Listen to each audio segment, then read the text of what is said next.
Welcome to LeCorner, La Source's digital show dedicated to the sport and entertainment industry. Every 2 weeks, we invite a professional to share their experience, background, and challenges. The sport industry moves fast, and having their insights is the best way to keep up to speed. Welcome to LeCorner.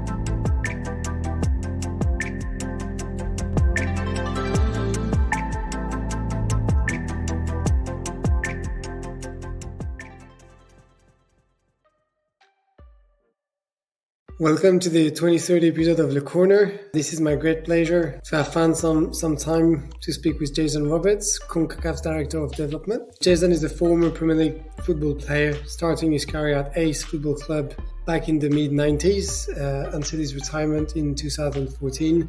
I've been close to Jason over the past years, and actually back in 2017, he was appointed Concacaf's Director of Development to lead the Confederation's efforts. In this episode, we went through his journey as a professional footballer, and we've also discussed his second life and the challenge that surrounds it. Personally, I've loved discussing with him and having his feedback on how to manage a professional football career, and especially the transition off pitch was really amazing. So have a good listening and hope to see you soon.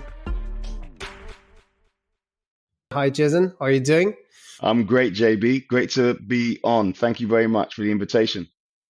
Yeah, for those who are listening to us, you cannot see the video, but you should see Jason's smile on his face, and it's some kind of a poker face that he has. He's a pundit, so you can see like how good he can be, and you can see that now he has switched on just like on the pitch, and you can see like the communication guy coming in. So good to see you, Jason. Good to see you. I'm not sure how I feel about what you just said. I thought all this time I was just being myself, but. No, actually, it's like I think it's not chasing, but I think we wanted to do this podcast for quite some time. So I'm very pleased to have you on and to bring a bit of a new perspective from a player point of view. Like we had Luisa, like I told you the other day, and I think that's good to have another player, and we'll continue to do so. So I'm really glad to have you on today. Thank you, my friend. I'm telling you, I've been looking forward to this. I've known you a long time, and we've been discussing the opportunity for me to come on. And I have to say, seeing you on screen and seeing your wonderful backdrop that you have there in Paris, in France, is a pleasure for me. And you also invited me, so I'm glad that it was said on the podcast. So we have witnesses. Yeah, definitely. You're my guest, and I send the invite for sure. Usually, where we start, Jay, is like we like the people to have some kind of an understanding of the guest on the podcast. So might not be for you. It might be long because you were a former player, like football player here in Europe, as we say. And yeah, so can you tell us a bit more about the whole journey, what you've been doing, maybe starting on pitch and maybe before that if you want to, and then we'll discuss around the off pitch activities as well since you've retired. I will, and again, thank you for the invitation, JB. I have to say we'll have to have a conversation afterwards about your use of the word soccer. It seems that you've become very familiar with that, and that may point to some other things we can discuss later on. But yeah, I mean, football is in my DNA. It's been my passion since I was a child, really. And as many children, I had this dream of playing in the Premier League and making the best of my ability. But as ever, it's such a difficult ambition to have. So many young people have this dream, and my dream was very difficult. I started playing amateur football, playing at a good level at a young age for the likes of Chelsea, for the likes of Tottenham and Watford. And at 16 years old, Which age? 16. I started playing maybe 9 years old, 10 years old, playing in the local teams, which was a challenge really because there was a lot of traveling. I was from northwest London, a neighborhood called Stonebridge Estate, very Caribbean. And there wasn't many teams in the local district. So I had to do a lot of traveling, a lot of support from my family to be able to make that a reality.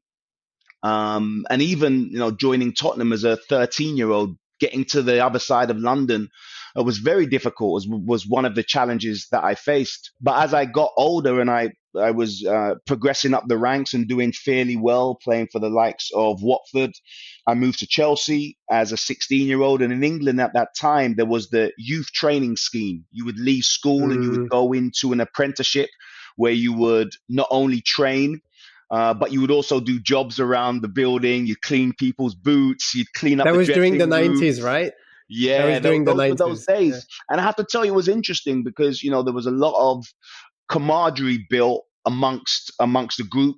You definitely got a different grounding in cleaning the dressing rooms and some of the way you were treated by the professionals who expected you to clean their boots, clean their cars if they needed to. But actually, at the last hurdle, I was told that I wasn't going to be accepted into the program at Chelsea. And for a 16-year-old kid with this dream of playing professional football, it was devastating.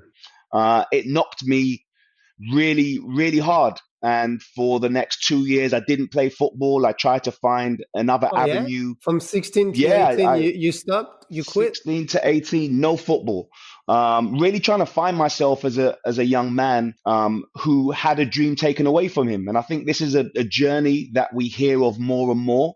I think the game is thinking about how we can engage these young people in a better way, how we can have some sort of duty of care for people who've Mm. been involved in the game at an elite level. And suddenly you find yourself with that dream no longer a reality and asking yourself, what else can I do? What else am I trained to do? What else do I have the capacity to do? I am a bit So, maybe digressing here, Jay, but yes. hearing about, I mean, and that's something we can discuss further, but I know you've been involved with Players Union and all of that, but hearing about Chelsea player welfare, it sounds to me like what I've heard quite a lot of time around farming young players and having Mm, more than 60 to 70 teenagers or not adults that you actually put on loan everywhere in Europe so that they can play in other divisions and the best one can come back to the pro level for Chelsea. So yeah, I think not much has have changed for the last maybe three decades. I think the game is in a difficult position where this is concerned because, of course, these are young men and women. Of course, we have a duty of care to make sure that the landing is as soft as it can be, that we can provide other avenues into employment, into education, into opportunity. But the elite game is what it says on the tin. It's the elite game. And there Mm. will be a very small number of individuals who make the grade. I believe at last count, it was close to 1% of those that play the game that actually go on and make a professional debut for a league side. So that's very, very difficult, and I think we need to do a better job of creating that narrative around the access of the game to say, yes, of course, this is about you becoming the best player in the world and winning World Cups and winning leagues. But actually, it's also about an opportunity for you to create a network, to learn about yourself, to educate yourself, to provide Mm. opportunities for yourself. Because whether you finish with the game at 17, 16, like I thought I was, or whether you finish with the game at 35 when I actually did, you still need to lean into those skill sets and that challenge, that something you're so passionate about, something that really defines you at your core is no longer a part of your life in the same way as it was. Mm. And it feels like a death, somewhat of a death of yourself Yeah. when you're no longer able to represent yourself on the pitch. Yeah, it's players mention it as a second life or something where you have to reborn yourself or kind of like completely erase and switch to a new life and something like it's like a small death and starting all over again. Yeah. And it's certainly very humbling because you realize that the world doesn't revolve around you. And that there's another person about to take your place, as you've probably done several times to other players, and your time is coming. You have a finite time to be able to participate on the pitch with our wonderful game. And no matter who you are, no matter how good you are, there's a time Mm. when that day is coming. And that is something we need to do a better job in the game of educating our youngsters specifically of course, our more older, our more senior players, but specifically our younger players. And having that duty of care, I know a lot of work is being done by unions. I know we're seeing clubs now investing in departments and resources to make sure that players who don't make the grade are able to be managed through that process. And having gone through it, I think it's a very worthwhile agenda and very worthwhile input of resources to make sure that we improve the overall impact of the game in our communities. So having gone through that, it was a challenge for me as a young man, and I was very fortunate.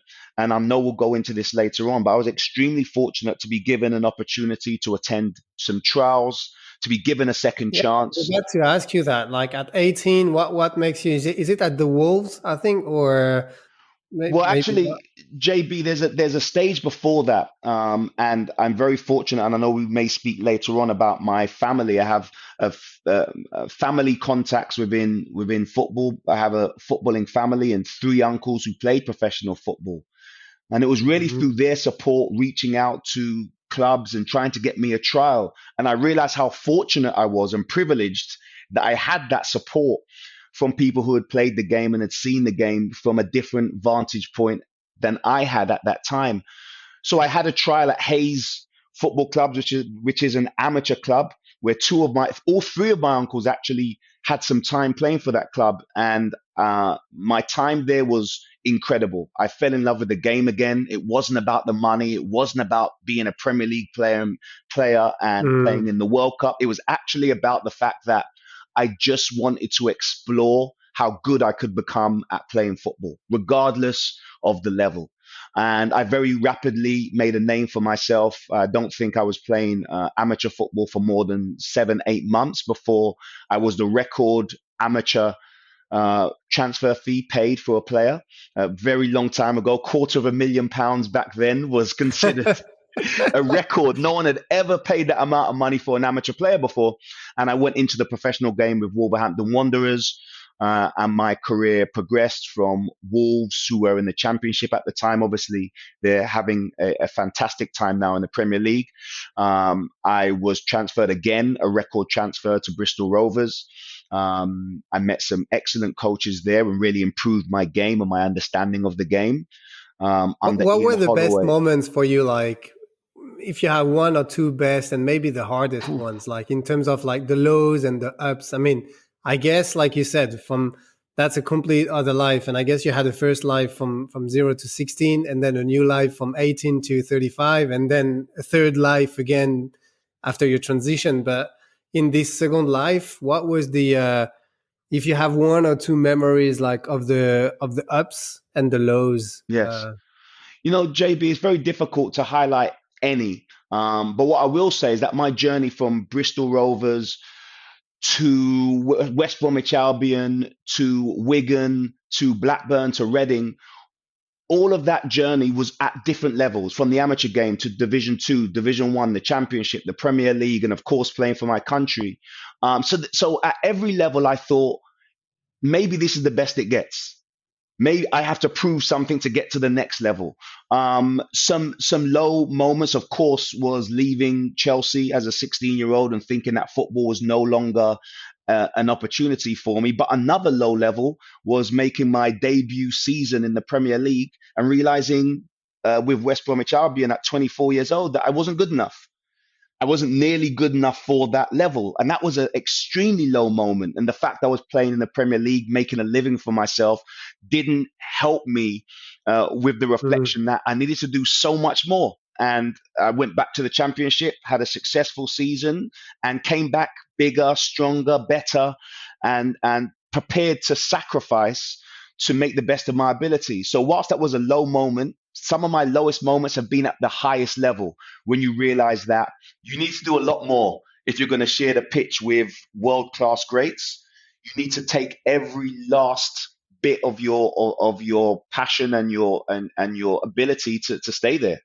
Yeah, I understand you. I understand. I mean, I've never played that level, to be crystal clear, but I can I've seen you play, JB, so I would like yeah, to confirm that you haven't been at that level. But I think yeah. we've all Thank you, mate. encountered that in life, JB, where you have an achievement or you've done something where it's been a focus, and then you realize that it takes more. How difficult it is, first of all, to get there, but to stay there, and that you're gonna have to do more. And I think that was certainly a moment for me where I had to go back, look myself in the mirror, and say, this isn't about money. This isn't about profile. This is about being the Oh, best I can be. And I need to do more. I need to work harder. And I think yeah. that reflection has probably served me well in the rest of my life.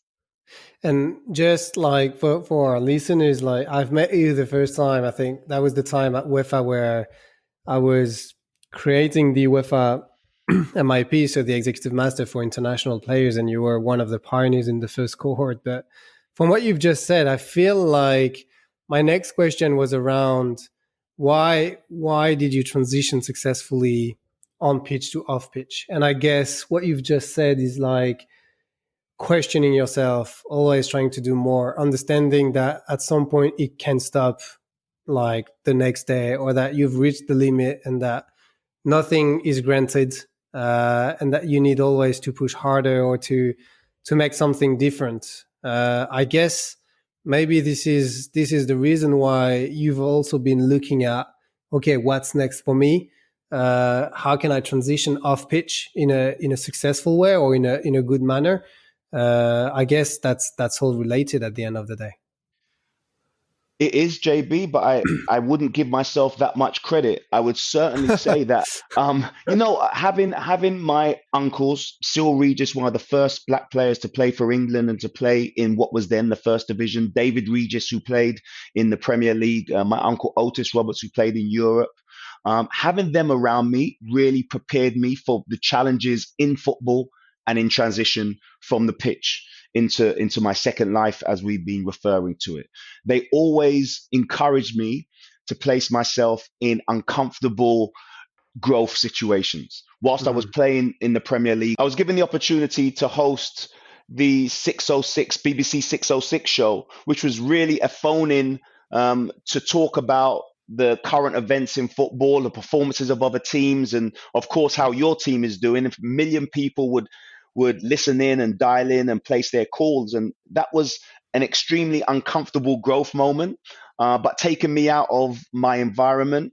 I also joined the Professional Footballers Association management committee, which was advocating for rights for our players, and I really realized then that the opportunity to continue my education in governance, and we created a governance course with the PFA, and then in my transition, the opportunity to continue my education. You mentioned earlier, JB, the MIP course, which really allowed me the opportunity to create a great network, but more so commit to educating myself and becoming better in anything that I wanted to do. And of course, you can do all of these things, but none of those things are created in a silo without opportunity. So that's about how can you create opportunities for yourselves to be able to utilize all of that education that you've committed to and invested in. But I think my transition has really been about those values of working hard, of making myself uncomfortable, setting uncomfortable ambitions, and of course searching out opportunities for your network and people that you've built relationships with. So I feel the advice and the knowledge from my family and my uncles Mm. really helped me in that journey. I think it's been a real privilege for me to have that. Yeah, and while you were talking, like maybe that's something we'll touch upon afterwards in terms of like your new role as, I think, director of development within Concacaf. But looking at this transition period is like, what have you realized that you were missing? Or, I mean, you talked about the governance or the opportunity also to educate yourself. It's like, I mean, you've been a player for almost 20 years. And at the end of your career, you realize you're missing so many stuff, or I don't know, like to be part of the governance or to be part of the administration of this beautiful game is like, what did you realize was missing? Because at the same time, I know that you have a foundation. So I guess also you educated yourself around how you manage an association or kind of a foundation, how you make that work. But at the same time, you must have realized like, okay, I don't necessarily have I don't know if it's the keys or the understanding or the tricks to actually navigate within this ecosystem. So I realized very quickly, and I think it wasn't a realization, it was a knowledge. I knew that there was gaps, of Mm. course, in my experience and my knowledge that can be fixed by education. You can educate yourself and always have that mindset of wanting to improve and wanting to be open to learning new things. I think there also was a gap in being part of an organization, whether that's working at a certain stage and working your way up and learning things on that journey. Whilst I was playing football, many other people were in organizations learning those lessons of building relationships and learning about a corporate structure and governance, of course. But I also realized quite quickly that there were things that I learned on the pitch that were transferable in the environment of the business of sport and the business of football and the governance of Mm-hmm. football, whether that's about building relationships, whether that's about understanding how to lead a team of individuals towards your aims and objectives, dealing with failure, so Speaking many different different languages. things. Speaking different languages, which I haven't done, and I'm embarrassed that some of my colleagues in my dressing room would speak 7 languages, and I just about spoke English at a grade 6 But level. So But that what you was have is like the capacity to adapt to any culture or anybody. That's something that all football players have, though. no. I think the dressing room gives you those skills because it became a place where everybody, virtually, certainly in the Mm. UK, was of the same background, maybe racial divides or whether you was from England, Scotland, Ireland, and then it became a very cosmopolitan place with people from all over the world with different cultures, and you had to learn how to operate and make people comfortable and try to get towards the aim and objective of winning a football match, creating an environment where it was comfortable for everybody when some didn't even speak the language. But I realized that I had learned a lot through that experience and the foundation, as you mentioned, JB. There was a real moment for me when, as a footballer, you walk into a room and mostly people want something from you. They want your attention. They want to talk to you about something. They want Yeah, to sell you something. your wealth. Yeah. Absolutely. And I think, or they want an autograph, whatever it may be. And Mm. I found with the foundation that actually I was being introduced to rooms where I wanted something from the room, whether that was a platform to discuss the aims of my foundation, whether it was trying to find corporate or other non for profit support, or whether it was just trying to advocate for sport for social change and my foundation and what football does for the community, the country, the world. And I realized that that was something that was really a purpose for me and a skill set that I seem to do relatively well in. And the success of my foundation was really testament to that. And of course, the hard work of all the volunteers, all the staff who are bought into what we have created with the foundation. Yeah, right, again, another digression, but I want to ask you this is like, what would be your best advice for younger generations or current players where even more today than during your period where there is more and more demand and that everything is being asked of the players, but coming also with Web2 and all the social media and the brand reputation from every athletes and using the athletes and their social media to actually raise the profile of different brands and sponsors. And I mean, there's way more demand, even more today, on those young players every time they are out of the locker room. Just like you said, an autograph or sharing a picture or doing more, being perfect. What would be for you the top one or top two advices you could give to anybody out there? I think first and foremost, it's that your career doesn't last forever. If we start there, and if we start that, I know at this moment it feels like this is something that is a right. It's my right to play football. As I said earlier, the one thing that is guaranteed when you start to play is that you'll have to stop one day, whether it's through injury, whether it's through ability, whether it's the pathway of your journey. At some point, you'll stop.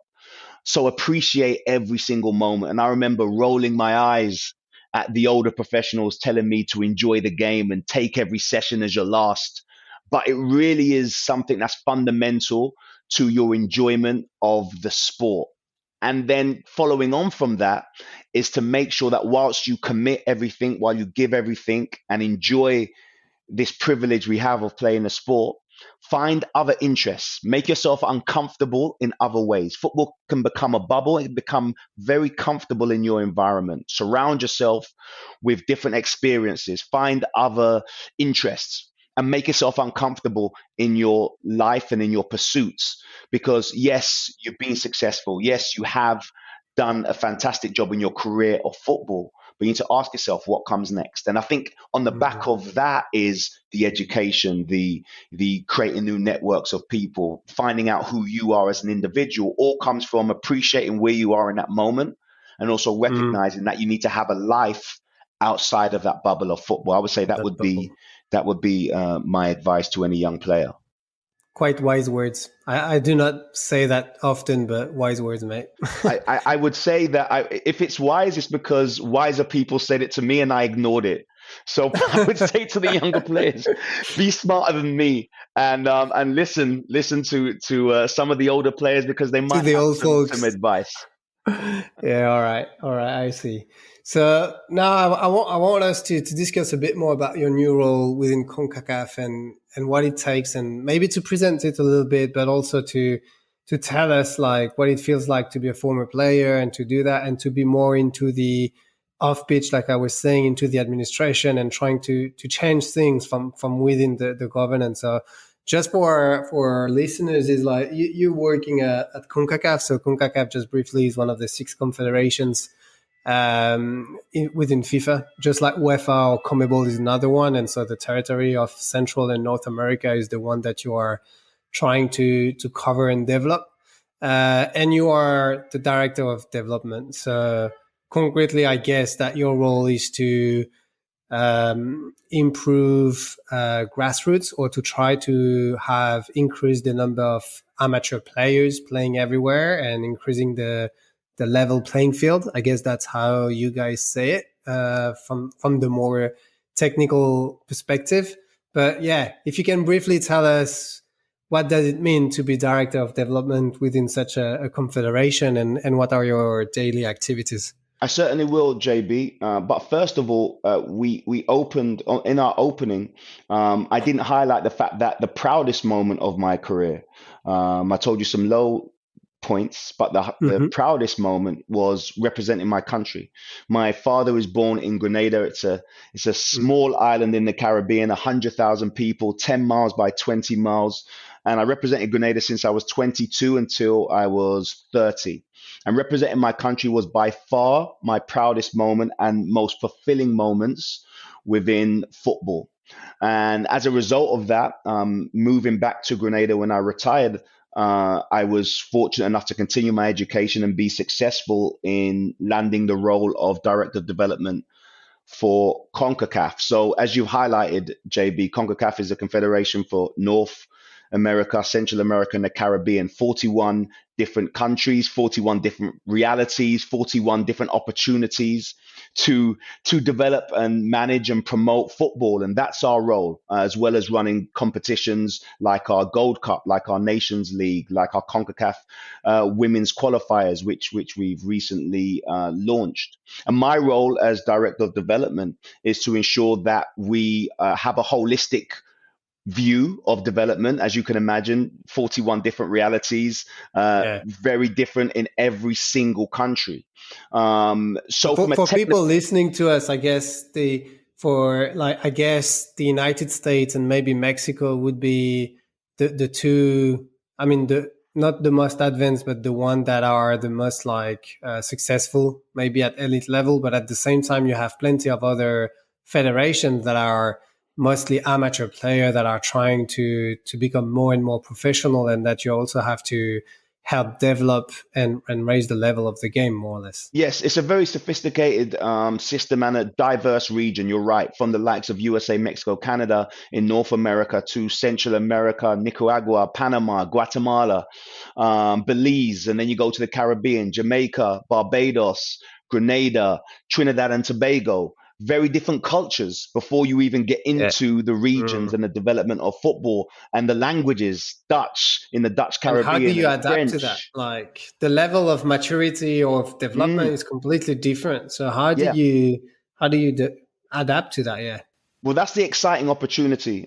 First and foremost, I mentioned our competitions because in my day of playing in the region, there wasn't much competitions, much pathway for competitions. Mm, And that's why under the leadership of our president, Victor Montaliani, first and foremost, mm, we invested in growing the Gold Cup, which is our premier competition, making sure we have the mm. Nations League similar to UEFA, which makes our more developing nations have the opportunity to play more. To play. Um, you talk about success, the USA women's team, the Canadian women's team, the success they've had on the global stage. But of course, the opportunity to make sure that our more developing countries are having the opportunity and access to competition. So we launched the Concacaf W women's qualifiers. All of these things are part of development, in my view. But after Mm, competition comes the development element. And that's what I think about every day. That's what I wake up thinking about. And it's from a technical standpoint. How do we ensure that coaches have access to coaching education? From a professional football standpoint, how do we use club licensing, benchmarking data to inform our decisions on development? From the women's perspective, how do we ensure that it's inclusive, that we're finding pathways for women in areas which have varying levels of gender imbalance? How do we also ensure that there's a corporate social responsibility at the heart of that? That whilst you mentioned earlier, yes, it is about grassroots and yes, it is about using football as a vehicle for social change, but also we need to make sure that a young player in any of our country has the same opportunity to be part of the elite pathway as mm. anywhere else in our confederation and the world. So, as you probably hazard from that, it's a very broad brief, Broad. but Yeah. one that I think speaks to the way that we are looking at development here at CONCACAF, which is how do we embed that into absolutely everything that we do, from the way that we fund each of our member associations to the programs that we deliver with them, but also how do we invest in people to make sure that young people can dream of being an administrator, a coach, a referee, a player. Mm. All of those things are part of development from our vision and the vision of our president. Yeah. Okay.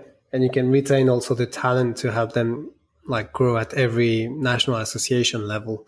From what you've just said, I mean, it's very broad and it's very hard to try to handpick or to go into this. But I was thinking, like with the World Cup being 2026 along the way, is like, do you see?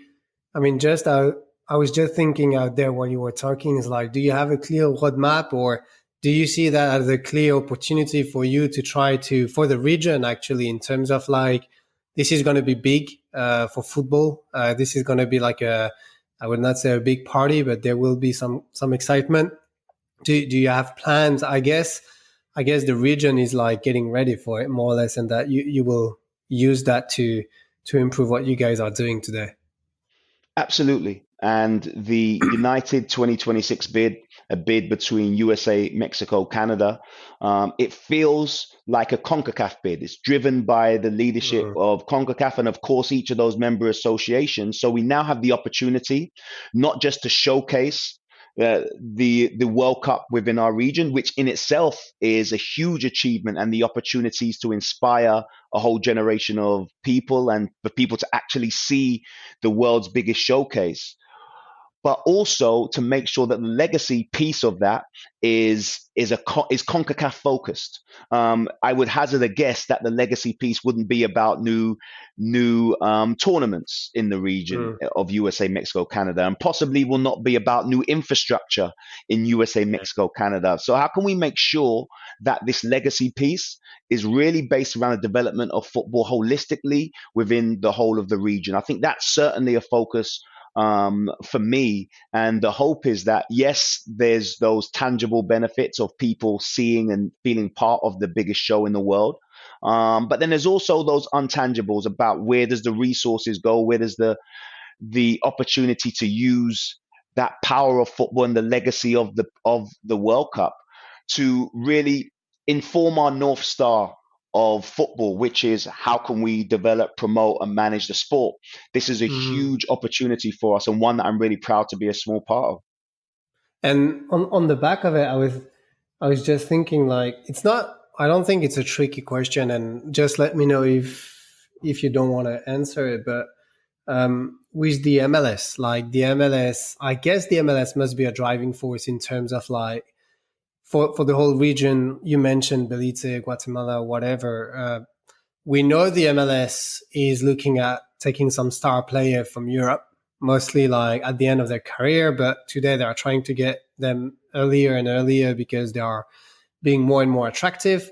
But at the same time, they need also to have a better roster and to increase the level of the overall players. And I guess for the region and for CONCACAF, having the MLS who is also pushing the boundaries there and being more and more professional and even better at the elite level, that must be some kind of a huge or opportunity for you guys to push forward for that.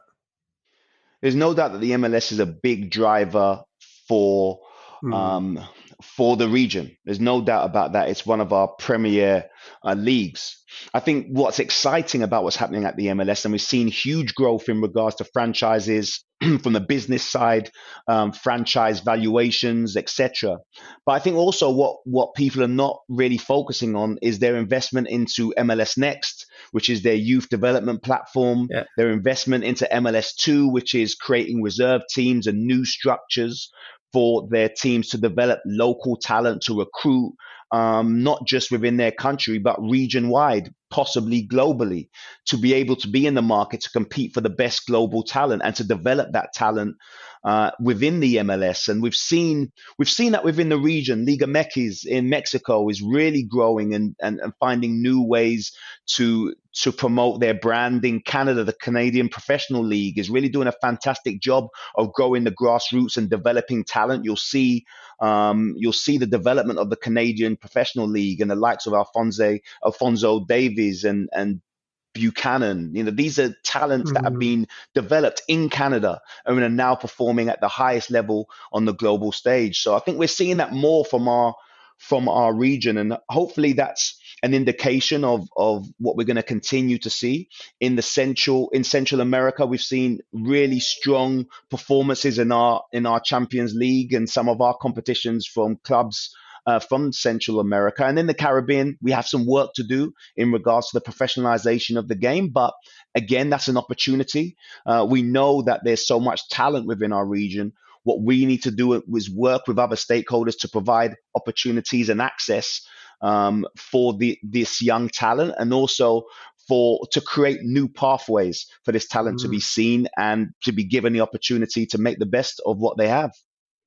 Yeah, yeah, and I had one question on what you just said, like on the MLS and the MLS Next and everything. We had Chris Lasser on this show. He's more on the media side, but I know well MLS Next and all the work they are doing as well in terms of talent detection and improving like any player potential. And they are relying a lot on new technologies and especially around data. And I was wondering whether that's also something like for player development pathways and for the whole region, that's something you're looking at in terms of like trying to use new tech or to maximize the data. I mean, to use the data to maximize the potential of any players playing out there. Well, it's really down to what you highlighted earlier, JB, about the realities on the ground for all of our member associations. I would say that Ernie Stewart and what they're doing at US Soccer and what they're doing at MLS, of course, they have a challenge about the amount of people playing the sport in their region. How do you knit all of that together? How do you use data to inform some of and also content to inform some of the decisions you're making in such a big country? And of course, we've done a lot of work alongside our friends at FIFA in creating a data report based on data legends, etc., on our Gold Cup.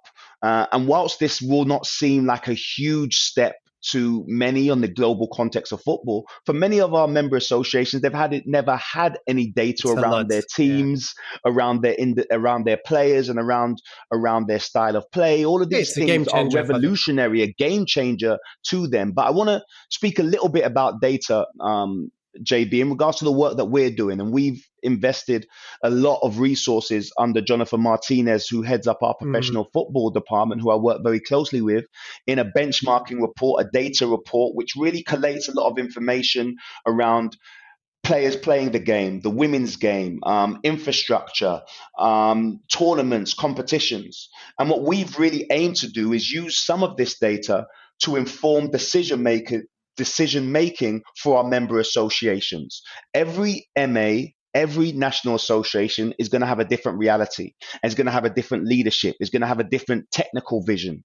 But how do we use the data that we can collate to really signpost them towards what might be in their best interest in the development of football, to create networks of best practice, and to knit all of that together to create a comprehensive plan based on data and not just individuals' opinions. And I think that's Yeah. very important for us as we're building out pathways for each of our MAs, all 41 of them. And the pathway for Grenada and the outcome for Grenada might be very different to Barbados or Trinidad or Guatemala. And having some data to inform those decisions for us from a CONCACAF perspective, from a leadership perspective in each of our countries, and from even a club perspective is really important. So data is going to play a huge role in how we develop our confederation. Yeah, it's yeah, definitely like the capacity to use the data to inform the decision, and so to have facts and not just like ideas or whatever that is from the C level, from the leadership team within any NA, but having real insights that can help you choose the best decision based on your reality is definitely something of And use. always, and as always, JB, it's about the data informing football decisions. And I think you'll see that for many organization now that we have so much access to data and so much exciting innovations being brought into the game. And I think the overall thought there is, how do we use the data to inform football decisions? And whether that's about setting a roadmap for a member association, whether that's about setting parameters for us as a confederation, or even about how you recruit players and measure players' outputs. I think that data has such an important role to play. Yeah, yeah. I will not deep dive into the data subject, especially with the work like with at Fifth Pro that I'm doing and stuff like that. But I think there is still a gray zone in terms of, especially for you guys, the players, in terms of the ownership of the data and how you can monetize them, and what it means for players not being necessarily in the loop as it can be in North America with the collective bargaining agreements. And I mean, there's all these discussions around the legal challenges around the wearables or the optical tracking, which makes it available normally for the service provider. But I don't think we have time to deep dive into this, and I don't want to put you in a tricky position as well. So I will leave that on the side. But Joyce, just going back to one of the points you mentioned with the MLS and all the valuation and how it has been growing, and seeing also new franchises coming in. One thing, because you are a former international player and you are also based in the region where I would say athletes and players at large over the last few years have been playing an increasing role in terms of like trying to understand, but also shape the future of the sport. And many of them have become themselves like own investors. And we've seen the likes of Stephen Curry or LeBron James, or even like Serena Williams, but all coming or starting with the NBA and the basketball players that have their own venture, investing in new tech, in startups that first have an impact on the game, but afterwards in other industries. But I was wondering, why is it a bit different? I mean, you have David Beckham, which is might be, but why is it different with football in terms of like, why is there, it feels there is a decade difference in terms of understanding and being on this trajectory for players in football compared to other sports? Why is that? I think there's definitely a cultural divide where that's concerned. You mentioned that 10 years difference, and I think there is that. And I would maybe hazard a guess to say it's more. I think that there is an attitude towards innovation, which has really been driven by, if I was to be objective, to say the US market is very much open to a lot more of, even if you look at ownership of clubs or ownership groups, the involvement of players within that. That's not that happens here in the US, even at this point. That you look at Landon Donovan and other players who have been not only as a director of a club or not only on the board, but actually within ownership groups. I would hazard a guess that you wouldn't see that very often in Europe.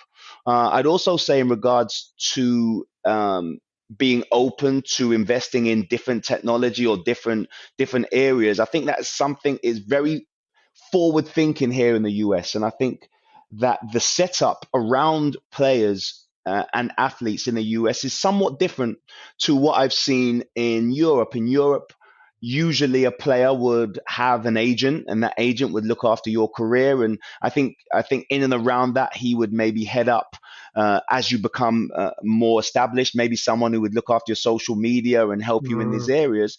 But it's not a very sophisticated ecosystem around the players. I think in the US, it's much more based around creating wealth and wealth management, and how that wealth management intercedes with your interests, which invariably will be in sports, and how you can become part of the ecosystem of not just business but also the sport that you're involved in. This, I think, will change over time in Europe as players and athletes realize that they have something to offer, they have something to bring. Of course, the more money that is going to the players affords them with more opportunities. But I think it's just a cultural divide. I think it's about time. And I think it's players not will just have a more money, you know? sophisticated environment around them and advisors and scope. Yeah, yeah, I agree with you. I think this divide is clearly there, but I guess players, put money aside, for me, the main wealth is like the brand equity. I mean, the brand reputation they can bring on the table for many of the technologies or businesses out there. I mean, the exposure any player can bring alongside a network, alongside many other opportunities along the way beyond just purely financial investment or anything like that. I think, and we're seeing it more and more. But I guess you're right. It might be also like, yeah, It's also a cultural. I mean, to your point, JB. If I look at myself, I have some friends who played in the NBA, and we played at the same during the same era. Let's say their team around them, they would have the agent, they would have the business manager, they would have someone who focused on their brand.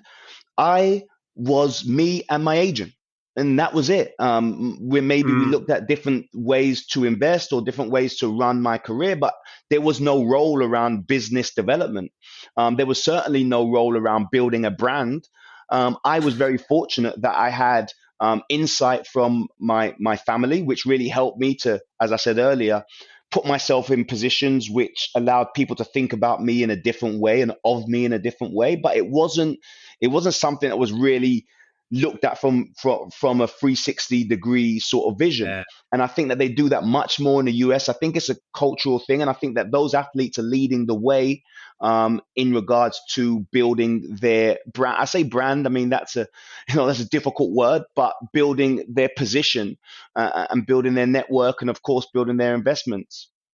No, I think you're right. I think we can definitely talk about brand, and that also relates to what you were saying at the beginning. Is like, as a player or as an athlete, you will have to retire, but to a certain extent, is like make most out of it, but plan as well for the transition. And actually, all these players we've mentioned, especially in the US, have been super good in terms of planning ahead and making sure they have a plan in terms of once they retire, because they are using the fame or they are using all the opportunities they have while they are still playing and in the locker room, so that once they are not anymore, they are still involved, they are still having key roles, potentially at board level, and they are still being into the organizations where they want to be. So I guess you're right. You're right, I Jay. just want to make one point in that, because I don't Yeah, think that we can move past without saying it's certainly not perfect.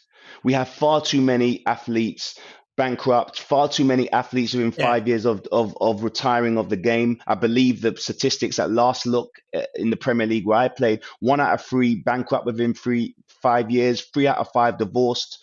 We need to do a better job institutionally in providing support for these young people who have come into And opportunity and financial resources education.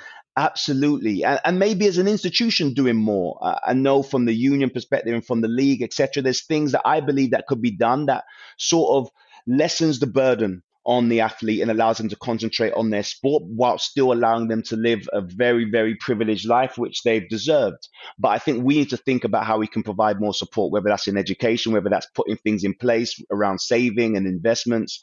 But we could be more proactive and more forward thinking where that is concerned.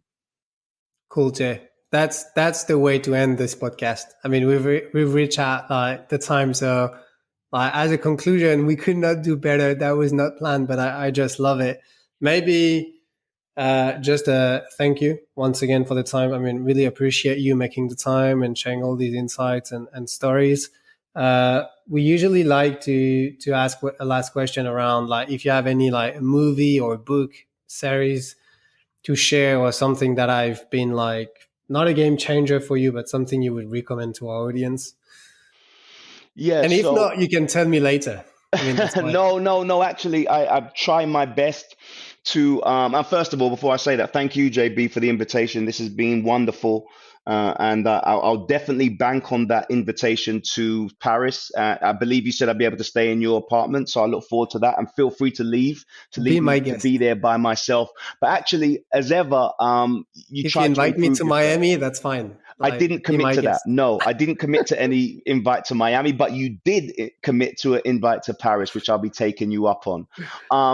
Actually, in light of continuing to try to educate yourself, I've been reading some books recently by Dr. Cool. Ian Lawrence, who's a professor out of the UK, and he has a series of books on football club management, soccer in the US specifically, which I'm of course really interested in, and executive leadership in sport. I think that's an area where I want to improve. I think that it's really helped me grasp sort of different ideas and different views around what leadership really is as I continue to my journey to find out and learn more about myself. So I would definitely recommend that book series.